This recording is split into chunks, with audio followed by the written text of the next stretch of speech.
नमस्कार। कथा कहानी बाई वंदना में आप सबका स्वागत है।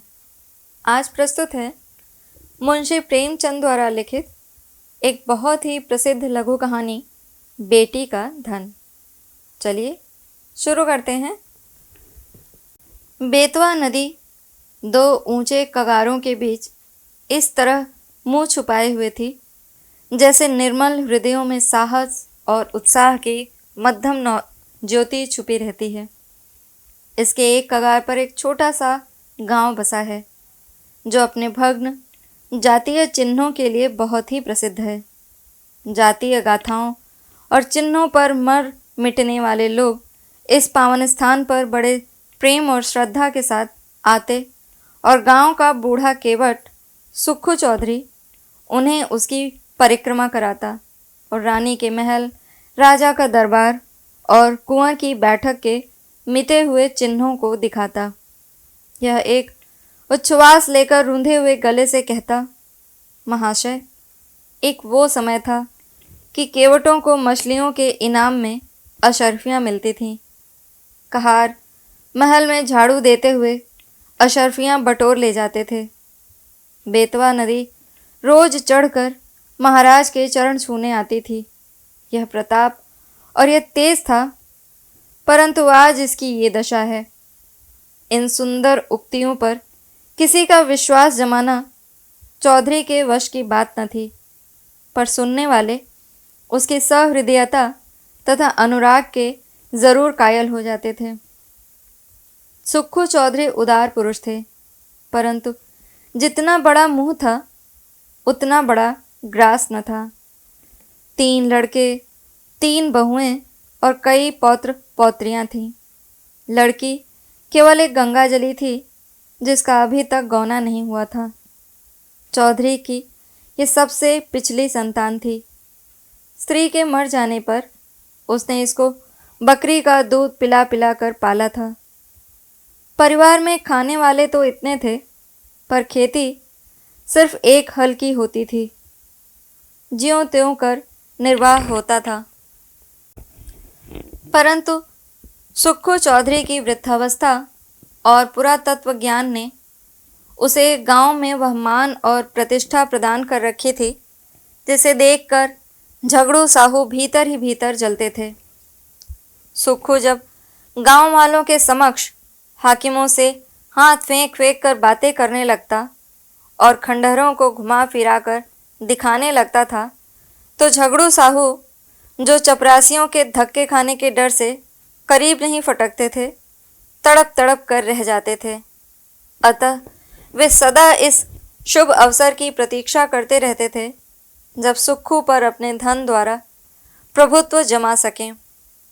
इस गांव के जमींदार ठाकुर जीतन सिंह थे, जिनकी बेगार के मारे गांव वालों का नाकों दम था।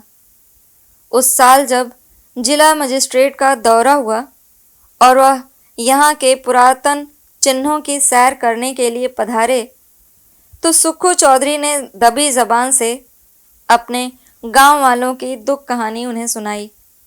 हाकिमों से वार्तालाप करने में उन्हें तनिक भी भय न होता था। सुक्खू चौधरी को मालूम था कि जीतन सिंह से रार मचाना सिंह के मुंह में सिर देना है, किंतु जब गांव वाले कहते थे कि चौधरी तुम्हारी ऐसे ऐसे हाकिमों से मिताई है और हम लोगों को दिन रात रोते कटता है, तो फिर तुम्हारी यह मित्रता किस दिन काम आएगी। परोपकाराय सताम विभूतय। तब सुक्खू का मिजाज आसमान पर चढ़ जाता था। घड़ी भर के लिए वह जीतन सिंह को भूल जाता था। मजिस्ट्रेट ने जीतन सिंह से उसका उत्तर मांगा। उधर झगड़ू साहू ने चौधरी के इस साहसपूर्ण स्वामी द्रोह की रिपोर्ट जीतन सिंह को दी। ठाकुर साहब जल कर आग हो गए। अपने कारिंदे से बकाया लगान की बही मांगी। संयोगवश चौधरी के जिम्मे इस साल का कुछ लगान बाकी था। कुछ तो पैदावार कम हुई, उस पर गंगाजली का ब्याह करना पड़ा। छोटी बहू नत की रट लगाए हुए थी, वो बनवानी पड़ी। इन सब खर्चों ने हाथ बिल्कुल खाली कर दिया था। लगान के लिए कुछ अधिक चिंता नहीं थी। वह इस अभिमान में भूला हुआ था कि जिस जवान में हाकिमों को प्रसन्न करने की शक्ति है, क्या वह ठाकुर साहब को अपना लक्ष्य न बना सकेगी।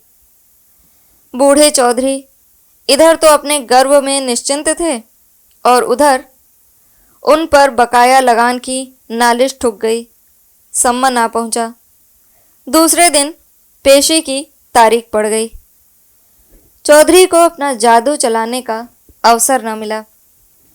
जिन लोगों के बढ़ावे में आकर सुक्खू ने ठाकुर से छेड़छाड़ की थी, उनका दर्शन दुर्लभ हो गया। ठाकुर साहब के सहने और प्यादे गांव में चील की तरह मंडराने लगे। उनके भय से किसी को चौधरी की परछाई काटने का साहस न होता था। कचहरी वहां से 3 मील पर थी।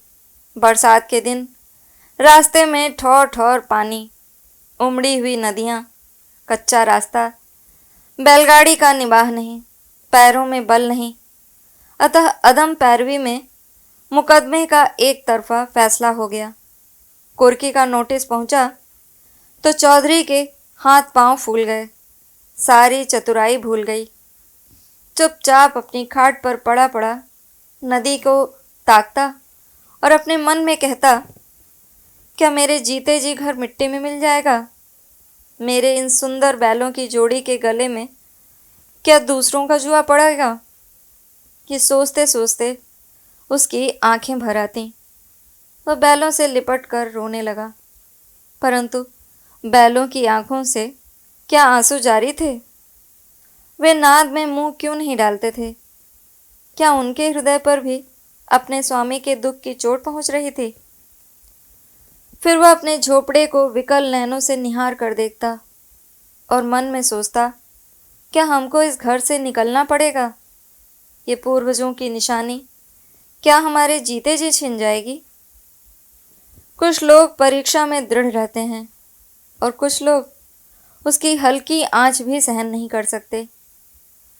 चौधरी अपनी खाट पर उदास पड़े पड़े घंटों अपने कुलदेव महावीर और महादेव को मनाया करता और उनका गुण गाया करता। उसी चिंतादग्ध आत्मा को और कोई सहारा न था।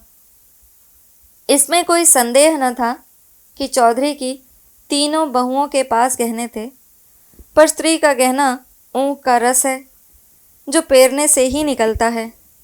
चौधरी जाति का ओछा का स्वभाव का ऊंचा था। उसे ऐसी नीच बात बहुओं से कहते संकोच होता था। कदाचित यह नीच विचार उसके हृदय में उत्पन्न ही नहीं हुआ था, किंतु तीनों बेटे यदि जरा भी बुद्धि से काम लेते तो बूढ़े को देवताओं की शरण लेने की आवश्यकता न होती। परंतु यहाँ तो बात ही निराली थी। बड़े लड़के को घाट के काम से फुर्सत न थी। बाकी 2 लड़के इस जटिल प्रश्न को विचित्र रूप से हल करने के मंसूबे बांध रहे थे। मंझले झिंगुर ने मुंह बनाकर कहा, इस गांव में क्या धरा है? जहां कमाऊंगा वहीं खाऊंगा, पर जीतन सिंह की मूछें एक एक करके चुन लूंगा। छोटे फक्कड़ ऐंठ कर बोले, मूछें तुम चुन लेना, नाक मैं उड़ा लूंगा, नकटा बने घूमेगा। इस पर दोनों खूब हंसे और मछली मारने चल दिए। इस गांव में एक बूढ़े ब्राह्मण भी रहते थे। मंदिर में पूजा करते और नित्य अपने यजमानों को दर्शन देने नदी पर जाते, पर खेवे के पैसे न देते। तीसरे दिन वह जमींदार के गुप्तचरों की आंख बचाकर सुक्खू के पास आए और सहानुभूति के स्वर में बोले, चौधरी, कल ही तक मियाद है और तुम अभी तक पड़े पड़े सो रहे हो। क्यों नहीं घर की चीज ढूंढ ढांड कर किसी और जगह भेज देते? न हो समधियाने पटवा दो। जो कुछ बच रहे वही सही। घर की मिट्टी खोद कर थोड़े ही कोई ले जाएगा। चौधरी लेटा था, उठ बैठा और आकाश की ओर निहार कर बोला, जो कुछ उसकी इच्छा है वो होगा, मुझसे ये जाल ना होगा। इधर कई दिन की निरंतर भक्ति और उपासना के कारण चौधरी का मन शुद्ध और पवित्र हो गया था। उसे छल प्रपंच से घृणा हो गई थी। पंडित जी इस काम में सिद्धहस्त थे, लज्जित हो गए, परंतु चौधरी के घर के अन्य लोगों को ईश्वर इच्छा पर इतना भरोसा न था। धीरे धीरे घर के बर्तन भांडे खिसकाए जाते थे। अनाज का एक दाना भी घर में न रहना पाया। रात को नाव लदी हुई जाती और उधर से खाली लौटती थी। 3 दिन तक घर में चूल्हा न जला। बूढ़े चौधरी के मुंह में अन्न की कौन कहे, पानी की एक बूंद भी न पड़ी। स्त्रियां भाड़ से चने भुनाकर चबाती और लड़के मछलियां भून भून कर उड़ाते। परंतु बूढ़े की इस एकादशी में यदि कोई शरीक था तो वह उसकी बेटी गंगाजली थी। ये बेचारी अपने बूढ़े बाप को चारपाई पर निर्जल छटपटाते देख बिलक बिलक कर रोती। लड़कों को अपने माता पिता से वो प्रेम नहीं होता जो लड़कियों को होता है। गंगाजली इस सोच विचार में मग्न रहती थी कि दादा की किस भांति सहायता करूं। यदि हम सब भाई बहन मिलकर जीतन सिंह के पास जाकर दया भिक्षा की प्रार्थना करें तो वे अवश्य मान जाएंगे, परंतु दादा को कब ये स्वीकार होगा। वह यदि एक दिन बड़े साहब के पास चले जाएं तो सब कुछ बात की बात न बन जाए। किंतु उनकी तो जैसे बुद्धि ही मारी गई है। इसी उधेड़ बुन में उसे एक उपाय सूझ पड़ा। कुम्हलाया हुआ मुखार बिंद खिल उठा। पुजारी जी सुक्खू चौधरी के पास से उठकर चले गए थे और चौधरी उच्च स्वर से अपने सोए हुए देवताओं को पुकार पुकार कर बुला रहे थे। निदान गंगाजली उनके पास जाकर खड़ी हो गई। चौधरी ने उसे देखकर विस्मित स्वर में पूछा, क्यों बेटी, इतनी रात गए क्यों बाहर आई? गंगाजली ने कहा, बाहर आना तो भाग्य में लिखा है, घर में कैसे रहूं? सुक्खू ने जोर की हाँक लगाई। कहाँ गए तुम कृष्ण मुरारी, मेरे दुख हरो। गंगाजली खड़ी थी, बैठ गई और धीरे से बोली, भजन गाते तो आज 3 दिन हो गए। घर बचाने का भी कुछ उपाय सोचा कि इसे यूं ही मिट्टी में मिला दोगे? हम लोगों को क्या पेड़ तले रखोगे? चौधरी ने व्यथित स्वर से कहा, बेटी, मुझे तो कोई उपाय नहीं सूझता। भगवान जो चाहेंगे होगा। वेग चलो गिरधर गोपाल, काहे विलंब करो। गंगाजली ने कहा, मैंने एक उपाय सोचा है, कहो तो कहूँ। चौधरी उठकर बैठ गए और पूछा, क्या उपाय है बेटी? गंगाजली ने कहा, मेरे गहने झगड़ू साहू के यहाँ गिरो रख दो, मैंने जोड़ लिया है, देने भर के रुपए हो जाएंगे। चौधरी ने ठंडी सांस लेकर कहा, बेटी, तुझको मुझसे ये बात कहते लाज नहीं आती? वेद शास्त्र में मुझे तुम्हारे गांव के कुएं का पानी पीना भी मना है। तुम्हारी ड्योढ़ी में भी पैर रखने का निषेध है। क्या तुम मुझे नरक में ढकेलना चाहती हो? गंगाजली उत्तर के लिए पहले से ही तैयार थी। बोली, मैं अपने गहने तुम्हें दिए थोड़े ही देती हूँ। इस समय लेकर काम चलाओ, चैत में छुड़ा लेना। चौधरी ने कड़क कर कहा, ये मुझसे न होगा। गंगाजली उत्तेजित होकर बोली, तुमसे ये न होगा तो मैं आप ही जाऊंगी। मुझसे घर की ये दुर्दशा देखी नहीं जाती। चौधरी ने झुंझलाकर कहा, बिरादरी में कौन मुंह दिखाऊंगा? गंगाजली ने चिढ़कर कहा, बिरादरी में कौन ढिढोरा पीटने जाता है? चौधरी ने फैसला सुनाया, जग हंसाई के लिए मैं अपना धर्म न बिगाड़ूंगा। गंगाजली बिगड़ कर बोली, मेरी बात नहीं मानोगे तो तुम्हारे ऊपर मेरी हत्या पड़ेगी। मैं आज ही इस बेतवा नदी में कूद पड़ूंगी। तुमसे चाहे घर में आग लगते देखा जाए, पर मुझसे तो न देखा जाएगा। चौधरी ने ठंडी सांस लेकर कातर स्वर में कहा, बेटी, मेरा धर्म नाश मत करो। यदि ऐसा ही है तो अपनी किसी भावज के गहने मांग कर लाओ। गंगाजली ने गंभीर स्वर में कहा। भावजों से कौन अपना मुंह नुचवाने जाएगा? उनको फिक्र होती तो क्या मुंह में दही जमा था, कहती नहीं। चौधरी निरुत्तर हो गए। गंगाजली घर में जाकर गहनों की पिटारी लाई और एक एक करके सब गहने चौधरी के अंगोछे में बांध दिए। चौधरी ने आंखों में आंसू भरकर कहा, हे राम, इस शरीर की क्या गति लिखी है। ये कहकर उठे। बहुत संभालने पर भी आंखों में आंसू न छिपे। रात का समय था।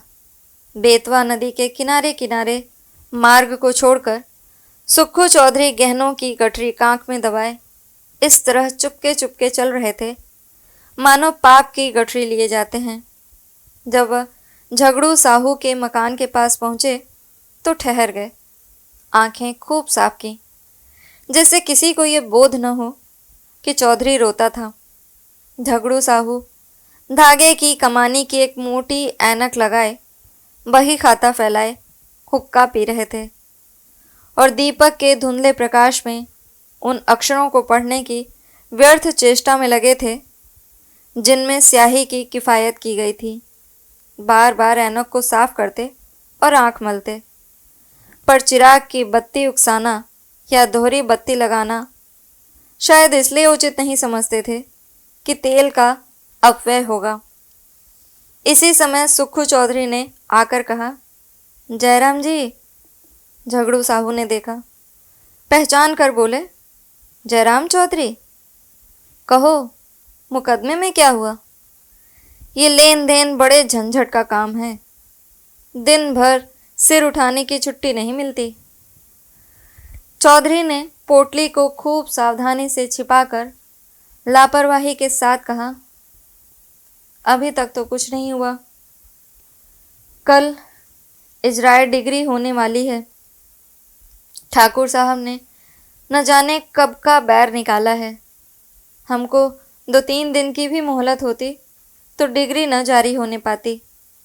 छोटे साहब और बड़े साहब दोनों हमको अच्छी तरह जानते हैं। अभी इसी साल मैंने उनसे नदी किनारे घंटों बातें की, किंतु एक तो बरसात के दिन, दूसरे एक दिन की भी मोहलत नहीं। क्या करता? इस समय मुझे रुपयों की चिंता है। झगड़ू साहू ने विस्मित होकर पूछा, तुमको रुपयों की चिंता? घर में भरा है, वो किस दिन काम आएगा? झगड़ू साहू ने यह व्यंग्यवाड़ नहीं छोड़ा था। वास्तव में उन्हें और सारे गांव को विश्वास था कि चौधरी के घर में लक्ष्मी महारानी का अखंड राज्य है। चौधरी का रंग बदलने लगा। बोले, साहू जी, रुपया होता तो किस बात की चिंता थी? तुमसे कौन छिपाव है? आज 3 दिन से घर में चूल्हा नहीं जला, रोना पीटना पड़ा है। अब तो तुम्हारे बसाए बसूंगा। ठाकुर साहब ने तो उजाड़ने में कोई कसर न छोड़ी। झगड़ू साहू जीतन सिंह को खुश रखना जरूर चाहते थे, पर साथ ही चौधरी को भी नाखुश करना मंजूर न था। यदि सूद दर सूद छोड़कर मूल तथा ब्याज सहज वसूल हो जाए तो उन्हें चौधरी का मुफ्त का एहसान लादने में कोई आपत्ति न थी। यदि चौधरी के अफसरों की जान पहचान के कारण साहू जी का टैक्स से गला छूट जाए, जो अनेक उपाय करने, अहलकारों की मुट्ठी गर्म करने पर नित्य प्रति उनकी तोंद की तरफ बढ़ता ही जा रहा था, तो क्या पूछना। बोले, क्या कहें चौधरी जी, खर्च के मारे आजकल हम भी तबाह हैं। लहने वसूल नहीं होते, टैक्स का रुपया देना पड़ा, हाथ बिल्कुल खाली हो गया। तुम्हें कितना रुपया चाहिए? चौधरी ने कहा, 100 रुपये की डिग्री है, खर्च वर्च मिलाकर 200 के लगभग समझो। झगड़ू अब अपने दांव खेलने लगे। पूछा, तुम्हारे लड़कों ने तुम्हारी कुछ भी मदद न की? वे सब भी तो कुछ न कुछ कमाते ही हैं। साहू जी का ये निशाना ठीक पड़ा। लड़कों ने लापरवाही से चौधरी के मन में जो कुत्सित भाव भरे थे वो सजीव हो गए। बोले, भाई, लड़के किसी काम के होते तो ये दिन क्यों देखना पड़ता। उन्हें तो अपने भोग विलास से मतलब। घर गृहस्थी का बोझ तो मेरे सिर पर है। मैं जैसे चाहूं संभालूं। उनसे कुछ सरोकार नहीं। मरते दम भी गला नहीं छूटता। मरूंगा तो सब खाल में भूसा भरा कर रख छोड़ेंगे। गृह कारज नाना झंझाला। झगड़ू ने तीसरा तीर मारा। क्या बहुओं से भी कुछ न बन पड़ा। चौधरी ने उत्तर दिया, बहू बेटे सब अपनी अपनी मौज में मस्त हैं। मैं 3 दिन तक द्वार पर बिना अन्न जल के पड़ा था। किसी ने बात भी नहीं पूछी। कहाँ की सलाह, कहाँ की बातचीत। बहुओं के पास रुपए न हो पर गहने तो हैं, और वो भी मेरे बनवाए हुए। इस दुर्दिन के समय यदि 2-2 थान उतार देती तो क्या मैं छुड़ा न देता। सदा यही दिन थोड़े ही रहेंगे। झगड़ू समझ गए कि यह महज जबान का सौदा है, और जबान का सौदा भूल कर भी न करते थे। बोले, तुम्हारे घर के लोग भी अनूठे हैं। क्या इतना भी नहीं जानते कि बूढ़ा रुपए कहाँ से लाएगा। अब समय बदल गया। या तो कुछ जायदाद लिखो या गहने गिरो रखो, तब जाकर रुपए मिले। इसके बिना रुपए कहाँ। इसमें भी जायदाद में सैकड़ों बखेड़े पड़े हैं। सुभीता गिरों रखने में ही है। हाँ, तो जब घर वालों की कोई इसकी फिक्र ही नहीं तो तुम क्यों व्यर्थ में जान देते हो। यही न होगा कि लोग हंसेंगे, सो ये लाज कहाँ तक निभाओगे। चौधरी ने अत्यंत विनीत होकर कहा, साहू जी, ये लाज तो मारे डालती है। तुमसे क्या छिपा है। एक वो दिन था कि हमारे दादा बाबा महाराज की सवारी के साथ चलते थे। अब एक दिन ये कि घर घर की दीवार तक बिकने की नौबत आ गई है।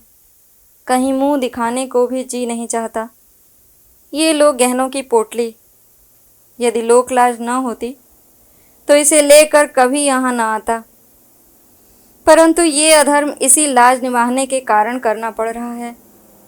झगड़ू साहू ने आश्चर्य में होकर पूछा, ये गहने किसके हैं। चौधरी ने सिर झुकाकर बड़ी कठिनता से कहा, मेरी बेटी गंगाजली के। झगड़ू साहू स्तंभित हो गए। बोले, अरे राम राम। चौधरी ने कातर स्वर में कहा, डूब मरने को जी चाहता है। झगड़ू ने बड़ी धार्मिकता के साथ स्थिर होकर कहा, शास्त्र में बेटी के गांव का पेड़ देखना मना है। चौधरी ने दीर्घ निश्वास छोड़कर करुण स्वर में कहा, ना जाने नारायण कब मौत देंगे। भाई की 3 लड़कियां ब्याही, कभी भूल कर भी उनके द्वार का मुख नहीं देखा।